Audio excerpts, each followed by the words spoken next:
Guys welcome back to my new YouTube channel. आज मैं और मेरा दोस्त उड़ाने आए पतंग। ये देखो पागल उड़ा रहा है पतंग, उड़ा रहा है। अभी मेरे दूसरे दोस्त भी आ रहे हैं देखना। तो गाइस हमारी बेइज्जती हो चुकी है, बहुत बुरी बेइज्जती हुई है ना कि सोचो मत। पतंग काट डाली, सॉरी यार, लोस्ट पे लोस्ट हो रहा है। दूसरी भी कट गई पर उससे एक काटी जरूर थी। नहीं आज काटी ना आपने?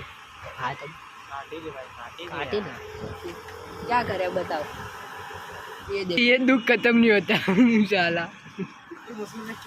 क्या करे अभी बताओ। चलो मिलते, देखते आगे क्या होता है। ये देखो एक और दोस्त है पतंग लेके पागल। क्या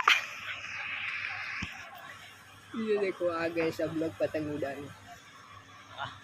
क्या करूं मैं इन दोनों का बताओ। इधर से फेंक दूं क्या? ऐसे ही थोड़ी फेंकूंगा। फेंकूंगा तुम तो दोस्त हो मेरे। तो गाइस आज के व्लॉग में इतना ही। अभी मिलते हैं संडे को, या फिर कल देखता हूँ व्लॉग बनाता हूँ कि नहीं बनाता हूँ, वरना मिलते हैं संडे।